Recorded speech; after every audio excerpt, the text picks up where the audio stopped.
வணக்கம் எல்லாருக்கும். வீடியோக்குள்ள போறதுக்கு முன்னாடி ஒரு சின்ன இன்ட்ரோ என்ன பத்தி. என் பேரு நிவாஷினி. நான் happily married to mister Ramakrishnan. எங்களுக்கு ஒரு ரவுடி பேபி இருக்காங்க, தன்வி. மேடம் இப்ப தூங்கிட்டு இருக்காங்க. இந்த வீடியோ எதுக்குன்னு பாத்தீங்கன்னா, எனக்கு கொஞ்சம் நான் மென்டலாவும் சரி பிசிக்கலாவும் சரி க்ளோ பண்ணிக்கணும் அப்படின்னு நினைக்கிறேன். அதுக்காக நான் ஒரு 100 டேஸ் சேலஞ்ச் பண்ணலாம் அப்படின்னு சொல்லிட்டு ஐ மேட் அ டிசிஷன். இது கண்டிப்பா ஒர்க் அவுட் ஆகும்னு நினைக்கிறேன். ஏன்னா இப்போ ரீசெண்ட் டேஸா நான் ரொம்ப லோவா ஃபீல் பண்றேன். ஸ்ட்ரென்த் இல்லாத மாதிரி ஃபீல் பண்றேன். ஸோ அதனால பாடியை மூவ் பண்ணி கொஞ்சம் கிளீனா சாப்பிட்டு இன்னும் கொஞ்சம் அப்லிஃப்ட் பண்ணிக்கலாம் அப்படின்னு சொல்லிட்டு தான் இந்த சேலஞ்ச் பண்ண போறேன். இது என்னன்னா 100 days glow up and weight loss challenge. Front weight பார்த்தீங்கன்னா இப்போ 69 இருக்கு. என்னோட கோல் வந்துட்டு 55.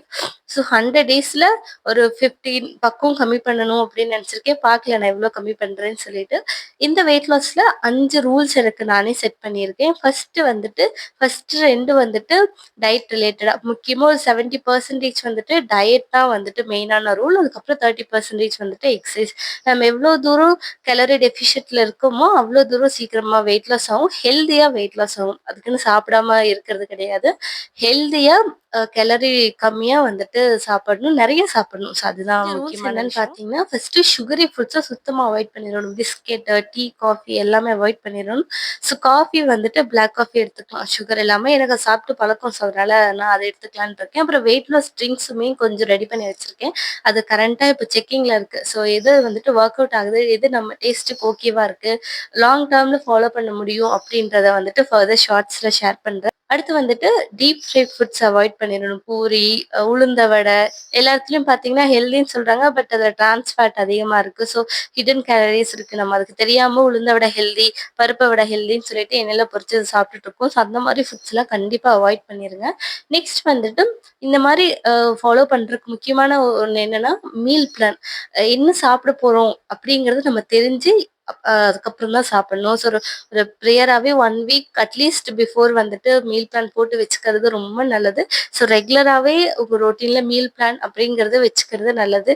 நான் வந்து குக்கிங்கில் ப்ரோ கிடையாது. ஆக்சுவலாக இப்போ வரைக்கும் வந்துட்டு என்ன தோணுதோ அதான் சமைச்சிட்டு இருக்கேன். பட் இனிமேல் மீல் பிளான் போட்டு கொஞ்சம் ப்ராப்பராக எக்ஸிக்யூட் பண்ணலாம் அப்படின்ற ஒரு ஐடியா இருக்கு.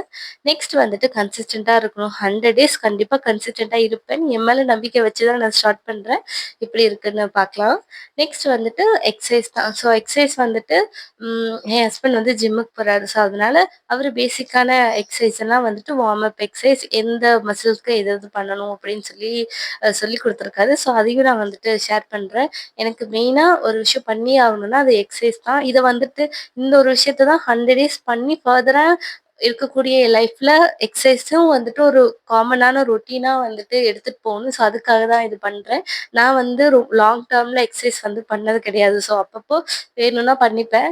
அதனால அதை வந்து எடுத்துட்டு போகணும் அப்படின்னு நினைக்கிறேன். சேலஞ்சில் முக்கியமான ஒரு விஷயம் என்னன்னா க்ளோ அப். இது வந்துட்டு என்னோட மென்டல் ஹெல்த்துக்கு, அதாவது சின்ன சின்ன விஷயங்களுக்கு நான் வந்துட்டு ரொம்ப போட்டு யோசிச்சுட்டு என்னடா இது அப்படி இப்படின்னு சொல்லி யோசிச்சுட்டே இருப்பேன்.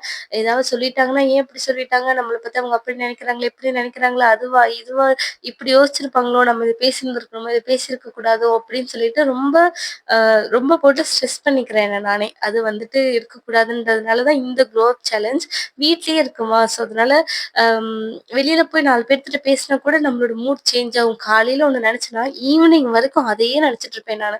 ஸோ மத்த விஷயத்துல ஃபோக்கஸே கிடையாது. ஸோ அதை இம்ப்ரூவ் பண்றதுக்காக தான் இந்த க்ளோ அப் சேலஞ்ச். இதுக்கு என்ன பண்ண போறேன்னு பார்த்தீங்கன்னா, பூஜை பண்ண போறேன்.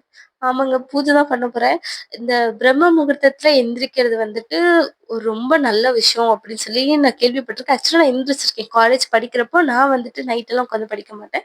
காலையில எந்திரிச்சு தான் படிப்பேன். ஒரு 3 மணிக்கு எந்திரிச்சு 6 மணி வரைக்கும் ஐ கேன் ஃபினிஷ் மை சிலபஸ்ன்னு கிடையாது, முக்கியமான விஷயங்கள படிச்சுட்டு போய் எக்ஸாம்ல ஓரளவுக்கு ஸ்கோர் பண்ணுவேன். ஸோ அந்த மாதிரி ஒரு ஒரு பேக்ரவுண்ட் இருக்கிறதுனால நான் சரி நம்ம 3 மணிக்கு எந்திரிச்சு பூஜை பண்ணா என்ன அப்படின்னு சொல்லிட்டு நான் யோசிச்சிருக்கேன்.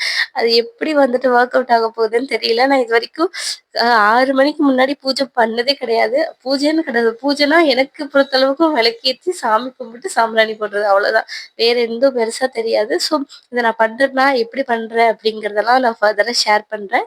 ஸோ இந்த குளோப்ல வந்துட்டு ஃபர்ஸ்ட் 3 o'clock எந்திரிச்சு I need to do some puja. அதாவது என்ன நானே கிளீன் பண்ணிக்கிட்டு, அதாவது என்ன நானே கொஞ்சம் ரிஃப்ரெஷ் பண்ணிட்டு காலையிலேயே எந்திரிச்சு குளிச்சுட்டு ரிஃப்ரெஷ் பண்ணிட்டு பூஜை பண்ணா நல்லா இருக்கும்னு சொல்லிட்டு நிறைய பேர் பாக்குறாங்க. ஆக்சுவலி நான் இது பண்ற காரணம் வந்துட்டு யூடியூப்ல எல்லாரும் பிரம்ம முகூர்த்த பூஜை டே 108 109 அப்படிலாம் போடுறாங்களா? சரி 100 நாள்லாம் பூஜை பண்ண முடியுமா? அப்படின்னு சொல்லிட்டு எனக்கு கொஞ்சம் வியப்பா தான் இருந்துச்சு. சரி நம்மளும் இத ட்ரை பண்ணலான்னு சொல்லிட்டு தான் நான் இத ஆரம்பிக்க போறேன். அடுத்து வந்துட்டு ம், படிக்கணும். அதாவது ஒரு 6 மந்த்ஸ்ல எனக்கு ஒரு காம்படிட்டிவ் எக்ஸாம் வருது. அதுக்காக தான் ப்ரிப்பேர் பண்ணலான்னு இருக்கேன். அது என்ன ஏதுன்றதெல்லாம் நெக்ஸ்ட் வீடியோல ஷேர் பண்றேன். 1.5 இயர்ஸ் ஆச்சு நான் காலேஜ் முடிச்சுட்டு வந்து. ஸோ எந்த ஒரு அகடாமிக் இதுவும் கிடையாது. அதாவது விட்டுட்டு நான் வந்து அ அப்டேட் பண்ணிக்கிறது வந்து இல்ல. ஸோ என்னோட சப்ஜெக்ட் நாலேட்ஜ வந்து இம்ப்ரூவ் பண்ணணும் அப்படின்னு சொல்லிட்டு அதுவும் பண்ண போறேன். ஸோ இதெல்லாம் தான் இந்த 100 டேஸ்க்குள்ள இறங்கும். வெயிட் லாஸ் பண்ண போறேன், க்ளோ அப் பண்ண போறேன். ஸோ இத பத்தி ஃபுல் டீட்டெயில்ஸும் நான் கொஞ்சம் அப்படியே போக போக வந்துட்டு ஷேர் பண்றேன். நாளையிலருந்து கண்டிப்பா வந்துட்டு ஷார்ட்ஸ் வந்துட்டு 100 டேஸ்க்கு வந்துட்டு என்னோட வீடியோஸ்ல வந்து ஷார்ட்ஸ் ரெகுலரா வரும். கண்டிப்பா நீங்களும் அத பாருங்க, சப்போர்ட் பண்ணுங்க. Okay bye.